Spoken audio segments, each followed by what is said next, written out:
Hello everyone, today I will show you how to install Avast antivirus in Windows 11. So at first open your any browser. Now I'm opening my Chrome browser. Go to search option, search here to, and then showing you to this link. Just click on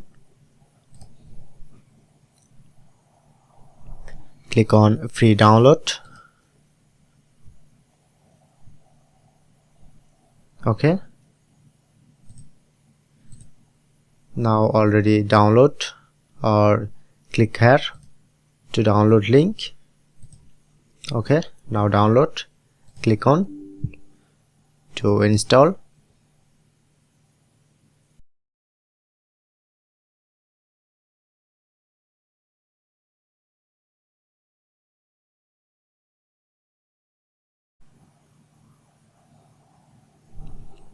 Click on to install.